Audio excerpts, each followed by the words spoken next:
Right, so it's my great pleasure to introduce Jude. I keep wanting to call you Jude Law, but you're not Jude Law. um, and I'm just going to quickly show you the updated bio that he asked me to share with you all. Sounds like Mershon knows him pretty well.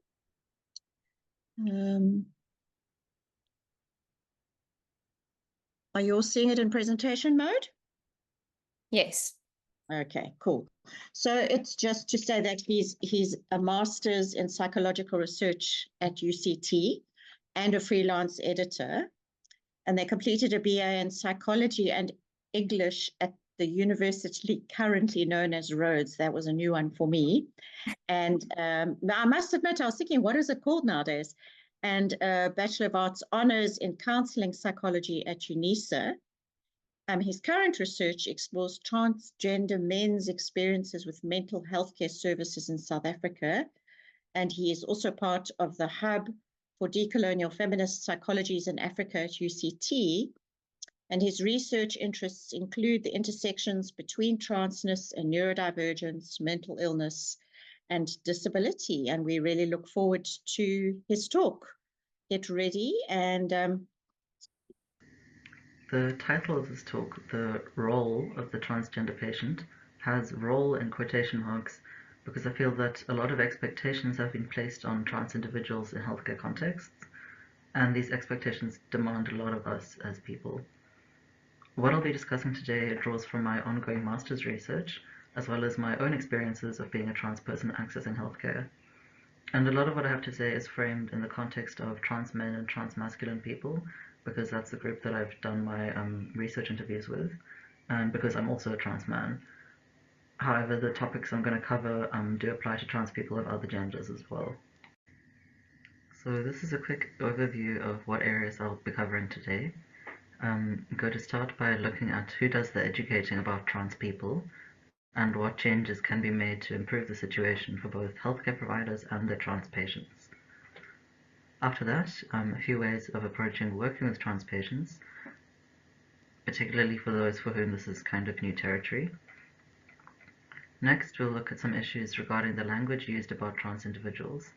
I'm not going to go into all the specifics of the different trans-related terms, since there are quite a few, but I'll rather focus on general ways of thinking about the language that we use. Then I'll look at gatekeeping, and this is gatekeeping in terms of access to medical care, but also gatekeeping of being trans in itself. Finally, I will go through a few ways of making the whole experience of accessing healthcare more trans-friendly. So I'm going to start by looking at the role of education in the relationship between trans individuals and their healthcare providers. So as transgender people, we are often expected by healthcare providers to educate them about our needs. And this does not generally seem to focus on our specific needs as individuals, but rather on education about trans healthcare and transgender identities in general. A lot of responsibility is therefore placed on the trans patient, significantly more than what is expected of cisgender patients. We end up having to advocate for our care needs, as well as dealing with transphobia and ignorance from the people that are meant to be helping us. And the extent of the medical knowledge that trans patients are expected to provide is way beyond what can be reasonably expected of the average patient. We also can't, as patients, know what is relevant in every medical situation. So, for example, if the dentist asks what medications I'm on, do I mention being on testosterone? Or if my GP needs to do some kind of blood work, or if my psychiatrist is deciding what meds I can be on, do I mention it then? So as a patient, we don't have the medical knowledge to know when what information is going to be helpful. So instead, the onus is on the healthcare provider to ask patients about things like hormones if it's relevant, but that does also assume that we feel comfortable being out as trans to the healthcare provider in the first place. As a patient, we can only really be expected to provide relevant information if asked about it. So if I'm asked, have I ever had major surgery, I know I should mention having had top surgery, that kind of thing. Having to educate our healthcare providers affects trans people in a number of ways.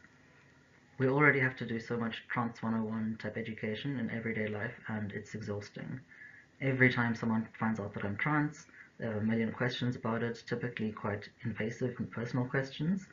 So I really don't want to do that type of education again in a healthcare context. It's also really stressful having to justify your needs and identity to someone who is essentially in a position of authority in a healthcare setting. Several of my research participants from my master's discussed being treated like a token trans patient or like a case study. This objectifies the patient and makes them feel like a kind of interesting freak, not a regular person. We often struggle to get the care that we need because our gender identity becomes the focus of an appointment even if it's not actually relevant. That means that there's less time during an appointment to talk about what we're actually there for. And this is especially an issue in like a crisis situation. If I'm having a medical psychiatric emergency, I don't want to have to explain my entire trans journey to satisfy someone else's curiosity. I just want to get the medical assistance that I need.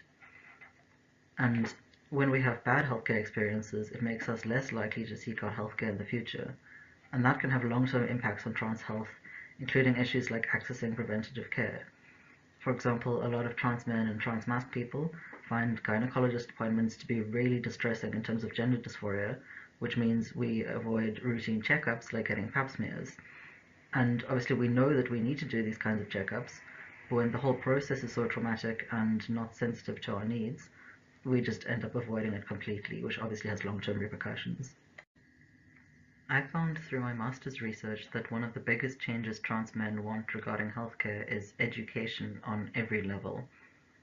But the onus is on the healthcare provider to self-educate in their own time, not during appointments with trans patients. And as this participant's quote illustrates, when healthcare providers are better informed about trans people and trans healthcare, it is possible to prevent a lot of unnecessary distress. It must be noted, though, that the education needed extends way beyond the level of the individual healthcare provider. It's crucial that current healthcare providers receive additional training, since it doesn't seem to have been covered in previous healthcare curricula, and that this training is not limited to a single once-off workshop or training course. And obviously, future healthcare curricula really need to include trans-affirming healthcare and gender-affirming healthcare throughout all courses, because you will have trans patients regardless of your specialization. So this can't just be one seminar on LGBT healthcare. Trans people need to be incorporated at every level. As we know, trans healthcare is an evolving field, and it's important to keep up to date with current research as you would with any population. But beyond academic research, it's also important to be aware of broader social and political landscapes that affect trans people. Especially in mental health care contexts, knowing the broader contexts affecting trans people can help to contextualize some of the issues that we're dealing with. So, as we have seen, education about trans identities and trans healthcare needs is crucial. And next, we're going to look at the impact on patients of differing levels of experience and knowledge regarding trans people. So by Trans 101 here, I mean things like understanding what it means to be transgender, that gender isn't a binary, some basics about medical transition, that you don't ask if someone's had the surgery or a sex change, that kind of thing. But the end goal is to have a deeper and more complex understanding of transness than this. However, you're not expected to know absolutely everything from the get-go. Like, I'm trans and I'm also still always learning new things about trans people. If you don't know something though, it's okay to just be honest about it. Patients appreciate it if you can just say something like, actually, I don't really know enough about this topic to give you proper advice. Can I go read up about more about it and then come back to you? And this transparency about how much you know and your relevant experience also helps patients decide which healthcare provider that they see. If we know that someone is more familiar with trans healthcare, we're more likely to see that person. Or at least if we know, okay, this doctor is openly trans affirming, that helps us feel a lot more comfortable. If you're not sure if something is appropriate to say to a trans patient, you can ask yourself two things. Would you say it to a cisgender patient, and is it medically relevant? For example, if a patient comes in because they've got the flu, would you usually ask them if they want to have genital surgery? Probably not.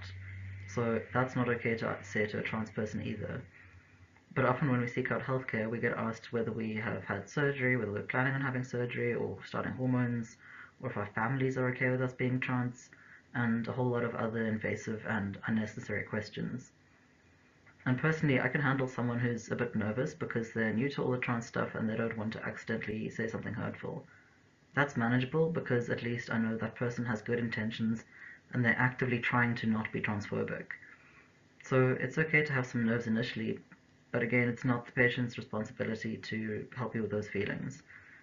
As trans people, we're often expected to reassure cisgender people who are new to learning about trans things, which means our own feelings of discomfort get sidelined. And how you respond to being corrected can really affect how safe patients feel. When someone corrects your language, thank them for bringing it to your attention because it's not a personal attack. When we correct someone, it's because we value what that person thinks of us and of other trans people. So, for example, if I get misgendered by a random shop assistant, it still hurts, but I'm not going to bother correcting them because it's not really worth the effort and I'm not going to interact with them again. But if, say, my GP misgenders me, I'll point it out because I will see her again and it matters that she perceives me accurately. If someone raises these kinds of issues with you, they're not just trying to help you, they're trying to make their experience better and quite possibly improve things for other or future trans patients. So, as we know, there is a limited pool of healthcare providers who are seen as experts in trans healthcare, and trans patients shouldn't only be referred to these people. Firstly, they don't have the time to see every single trans patient, but this also reinforces the idea that all trans healthcare requires like super specialized treatment, that trans people don't have just ordinary healthcare needs, and that the average doctor won't be able to manage treating a trans person. It is okay to refer though if it's necessary for specific medical knowledge and will be more beneficial for the patient's health. So, for example, if a trans man wants to find out about starting testosterone treatment and you don't actually know that much about it, we would rather be referred to someone who does have the knowledge instead of you kind of guessing and hoping for the best. But the idea is that you would still then go and learn more about hormone treatment, at least so that you're prepared for the next person who asks. Anytime you refer a trans person to another healthcare provider, you need to ensure that that person is trans friendly, regardless whether it's for like gender affirming healthcare or just general healthcare. And one of the ways of doing that is asking the provider that you refer people to how much experience they have working with trans patients. This means we have to do a lot less self-advocacy because it takes a lot of effort as a patient and adds a lot of stress trying to find healthcare of any description that's trans affirming. So it's really helpful as a patient to know that your healthcare provider is advocating on your behalf. If it turns out, say, your patient needs to see a specialist for something, and like the only person in the area who is an option doesn't really know much about trans people, at least then you can give your patient a heads up of what they can expect. But it is crucial that your trans patient will be treated with respect and dignity regardless of who they see. As trans people, we have to rely a lot on each other to find decent healthcare providers in order to ensure our safety and comfort. I see a lot of people asking in like trans group chats for recommendations for gender affirming healthcare, so like endocrinologists, surgeons, speech therapists, that kind of thing. But there are also many people just looking for general healthcare that's trans affirming, and that includes like GPs, dentists, physiotherapists, and so on. So if word gets out in the trans community that we have had bad experiences with specific transphobic healthcare providers, other trans people are also less likely to want to see those people. But then the converse is true. If you get a reputation as someone that trans people feel comfortable with, you'll probably get other trans patients coming to see you. I think sometimes people aren't sure whether it's more important to know a lot about trans healthcare, like the very medical side of things, or to have experience working with trans patients. And it's clearly important to have the theoretical knowledge about trans people and gender affirming healthcare. But as this participant here shows, having experience working with trans people really helps reassure the patient that they'll be properly understood and not judged. If we know, like, generally this person I'm seeing is familiar with trans people, will treat me with respect, then it's also easier to trust that if there are any gaps in their knowledge, that they'll be willing to fill those gaps themselves. So you will learn from experience of working with trans people, but without directly using them as teachers. And also, if you only ever refer us to other healthcare providers, you'll never get that experience firsthand yourself. Next, I'm going to go over some key issues around how the language that is used for trans people can affect us, as well as some tips on navigating this field as respectfully as possible.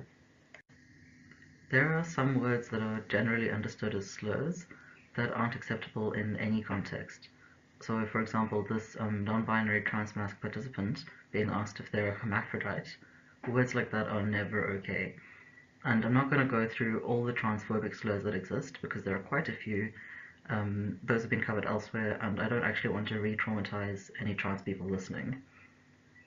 The language that trans people use for ourselves changes pretty quickly. So there are terms that might have been found like 5, 10, 20 years ago that aren't really used today. And if you use those terms today, not only will you seem a bit out of touch, it can also be quite offensive. So in terms of things changing, like when I was looking online 15 years ago for information about what it means to be trans, most people were using the term FTM, female to male. These days, I wouldn't use that term. I would say I'm a trans man. I'm not transitioning from female to male because I wasn't female in the first place. But some people do still use FTM for themselves, and it's not a slur, it's just not used as much today. There are also newer words like transmasc or transmasculine, which includes trans men, but also non-binary and agender people who identify more with masculinity. And I think it's helpful having words like transmasc and transfemme because these broader terms include people who fall outside the gender binary but still have a specific gender identity and expression. It's important to know what is generally considered offensive today and who is allowed to use certain words. If a trans person self-identifies as transsexual, they are well within their right to use that term. However, that doesn't mean that cisgender people should generally use the word transsexual because it's mostly fallen out of favor with trans communities. But I'm speaking in broad brushstrokes here because trans people are not a monolith and we each have our individual preferences. So each person will have specific words that they use for themselves, specific words that they want other people to use for them, and we just need to, respect however people identify. And since people self-identify in such a variety of ways, it's important to bear in mind that just because one trans patient is comfortable with certain language doesn't mean that every trans patient will be comfortable with the same words. It's also worth noting that even if you familiarize yourself with current common terms, people may use new terms or create their own. So it's important to have an open mind and accept that you are just going to come across unfamiliar words. We know that misgendering a trans person, that is, using the wrong gendered language, is very damaging for our mental health and our sense of self-worth, and it really worsens gender dysphoria.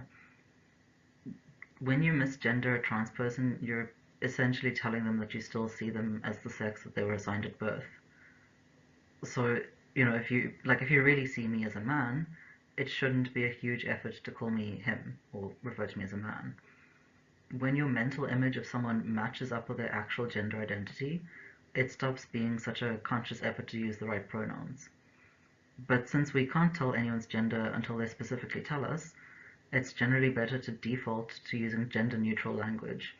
And this isn't just for visibly gender non-conforming people, though, because that also singles us out as someone whose gender you don't understand. So it's safer to use gender-neutral terms for everyone until we know for sure what someone is comfortable with.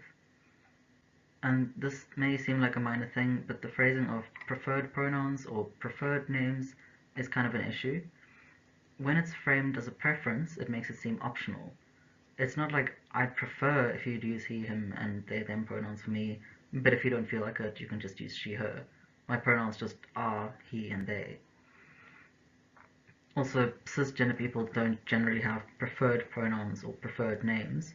They just have pronouns and names. So why should it be different for trans people? The only time preferred really applies, as far as I see it, is if someone uses different pronouns and names in different contexts. So if I'm in a setting where I'm concerned about transphobia, I don't feel safe, I would prefer to be called just he, him, and just referred to as a man, because it's safer and it requires less explanation. But if I'm talking to my friends, most of whom are queer and trans, I would prefer that they use he, him, and they, them pronouns for me because I know that they understand my gender and they respect my identity. I know, especially when people are new to learning about trans people, there can be a lot of fear around saying the wrong thing, messing up someone's pronouns, or using the wrong name. And ideally, that wouldn't be an issue, but everyone makes mistakes sometimes. If you do get it wrong, the solution is to correct yourself, apologize briefly, then proceed as usual using the correct words. Depending on the context, you can also thank the person for bringing the mistake to your attention, but this isn't generally necessary. The main thing is not to center yourself as the person who's made the mistake. So, say someone has gone from using she, her pronouns to they, them pronouns, and you're saying, I was talking to so-and-so, and she said, sorry, they said that, and then you just continue the sentence. Because it's painful as a trans person when someone gets your pronouns wrong, but it's a lot worse when that person is then like, oh my god, I'm so sorry, I'm trying, this is just really hard for me, and so on. And then you have to comfort the person who has just misgendered you and hurt you. So like this participant says, just don't make a super big deal out of it. There are some significant issues around gatekeeping when it comes to trans healthcare, but there is also a lot of room for growth and improvement. Mainstream narratives about trans people often rely on the same ideas. Things like, you always have to have known that you're trans, you must have debilitating physical gender dysphoria, you must want to medically transition in every way possible, you can only identify as strictly a man or a woman, that kind of thing. But like this first participant says, it really doesn't matter when someone figures out that they're trans. The main thing is to meet people where they're at now. So if someone starts exploring their gender identity later in life, that might simply mean that they need different support than someone who's had longer to think about it. And like a teenager who's figuring out that they're trans might need different help to someone who's realizing it in, say, their 50s. Trans people also don't all have physical gender dysphoria or necessarily any gender dysphoria at all. For a long time, being trans has been defined by unhappiness, and I think it's a lot more helpful to define it by gender euphoria instead of gender dysphoria. And that means looking at what things bring someone joy, what affirms their gender, and that varies a lot from person to person. So in my case, some things that have given me gender euphoria are my voice breaking, my facial hair coming in, buying clothes from the men's section, but also interpersonal things like a cashier referring to me as sir and not ma'am, or my parents referring to me as their son. It's also important to bear in mind that gender identity and gender expression aren't the same thing. So we can't always expect, masculinity from trans men or femininity from trans women. And of course, non-binary encompasses gender expressions and identities far beyond mainstream ideas of androgyny. And this second participant here is a trans man whose gender expression and identity are more masculine. So how he performs gender is closer to what people would expect from a trans man, but that's not the case for everyone. Like for me, I'm not a manly man, I wasn't a tomboy as a kid, I have more stereotypically feminine interests. My gender expression is fluid and can be more femme, but I'm still a trans man, I'm not a woman. So we know that gender-affirming healthcare includes medical interventions such as hormones and surgery, and other forms of treatment such as psychotherapy and voice training also can fall under the category of gender-affirming healthcare. But trans-affirming healthcare is not only about transition, it also means affirming the trans patient's gender identity at every stage, treating them with respect, and taking a more holistic approach to well-being. It needs to be emphasized, though, that not all trans people want any form of medical transition, and some might want one part of it but not the other, or it varies from person to person. Trans people also have typical general everyday healthcare needs, and it's equally important that this healthcare is also affirming and inclusive. It's quite clearly detrimental to trans people's well-being to be denied access to gender-affirming healthcare, and of course the opposite is true. Accessing this care can vastly improve happiness because it's a quality of life issue. But the fact is that a lot of the time, access to gender-affirming healthcare is gatekept by the mental health profession, and particularly by psychiatrists. And of course, this is not because people always want to gatekeep this care, but unfortunately, a psychiatrist's letter proving like mental stability is still generally a requirement for accessing medical transition. However, I feel like the general understanding of the relationship between mental well-being and medical transition has things the wrong way around. If a patient doesn't seem to be in perfect mental health, that doesn't mean that they shouldn't be allowed to access medical transition. One must also consider how is it affecting their mental state to not be able to start hormones and so on.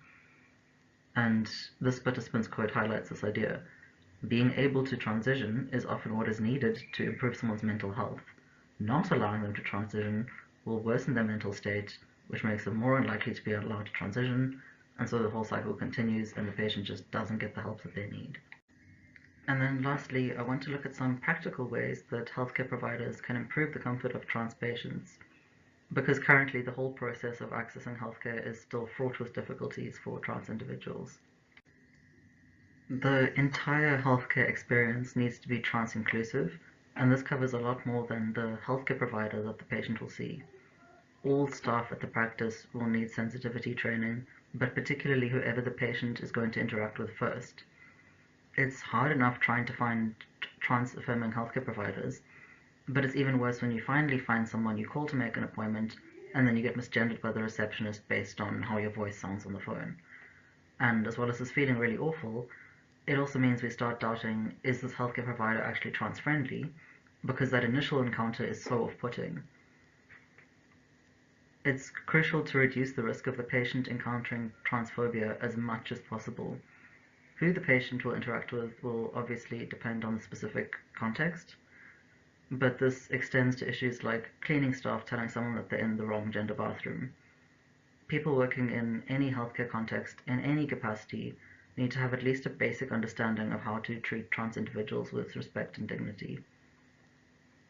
Something else I also want to highlight is that trans people aren't always able to use their right name and pronouns in all contexts. It's not always safe for people to be out as trans, and it's not something we're all comfortable disclosing generally.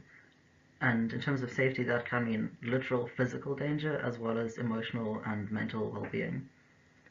But a lot of this depends on who the person is out as trans to and where they're at in terms of their social and legal transition.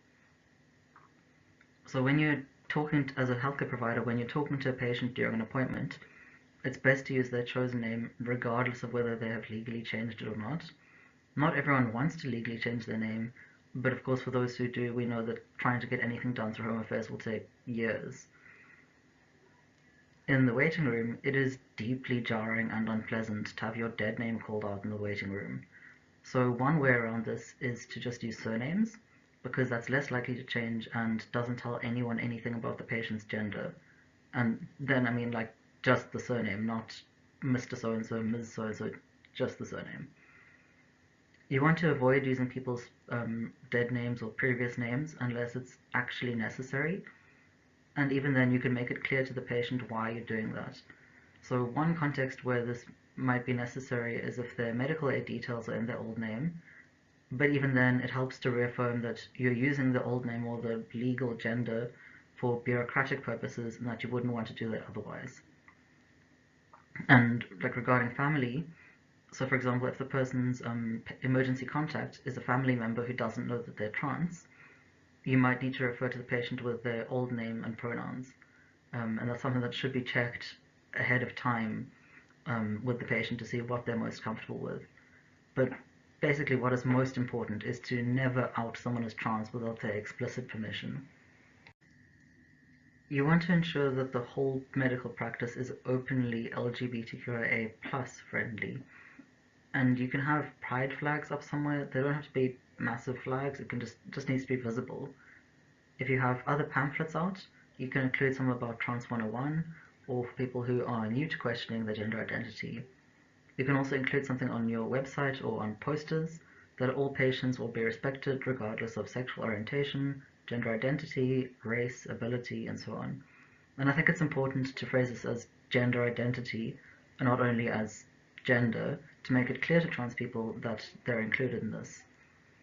These kinds of things can help your LGBTQIA+ patients feel safer, and it also signals to other patients that this isn't a space where homophobia or transphobia is tolerated. In terms of bathrooms, I cannot overstate how much of an issue gendered bathrooms are for trans people. We worry about our physical safety, about being assaulted, about being harassed, about being misgendered, and it just causes a great deal of anxiety. A straightforward way of managing that is to just have gender-neutral cubicles. Obviously, this depends on the existing layout of the space, but there always needs to be at least one gender-neutral cubicle. However, the disabled bathroom cannot be the only gender-neutral bathroom. This is a serious accessibility issue for disabled people who can't use any other bathroom, and from my experience, many trans people feel really bad about using the disabled bathroom if we don't need it for disability accessibility, but often there's no other safe option. When people can't easily categorize you as a man or a woman, there are a lot of risks with using either gender bathroom, in addition to it causing a lot of gender dysphoria having to use the wrong bathroom. In terms of hospital and psychiatric inpatient wards, what I found from my own experience and that of my research participants is that the comfort of cisgender patients is generally prioritized over the physical safety and comfort of trans patients. For example, one participant was in a psychiatric inpatient facility and using the men's bathrooms because he's a trans man, but got told he was making a male patient uncomfortable, that is, a cisgender male patient. And that just disregards how uncomfortable it made this trans man being told he's not allowed to use the bathroom that actually matches his gender identity. But also, if he's then expected to use the women's bathrooms, the woman would feel uncomfortable because they have a man in their bathroom who's not meant to be there. It's really important having gender-neutral wards and rooms, but it shouldn't be the case that becomes like the trans-only ward. And while a specific trans ward might work for some people, it's not the best idea for everyone. It can alienate us, it can make us feel like kind of weirdos who aren't allowed to be around the normal patients, and it automatically outs us. As a patient, you don't always want everyone else to know that you're trans. Even if we can make sure that all the healthcare providers and the staff are trans-friendly, it's impossible to guarantee that the other patients will also be that accepting. In general, just make sure that people are in the ward that they feel most comfortable in. So for example, some trans men who are in early stages of medical transition and are still being read as women might feel safer in a women's ward initially, and then later on feel more comfortable being in the men's ward. Regardless of what room or ward someone is in, it's vital that trans patients have privacy for things like changing, washing, and with bathrooms. Intake forms can be really difficult for trans people because they're generally not particularly inclusive. So in terms of names, ask for the person's legal name if you need it for medical aid or admin purposes, but make it clear that that's why you're asking. You also need to include name you want to be addressed by or chosen name, some phrasing like that, and as we've covered, not preferred name.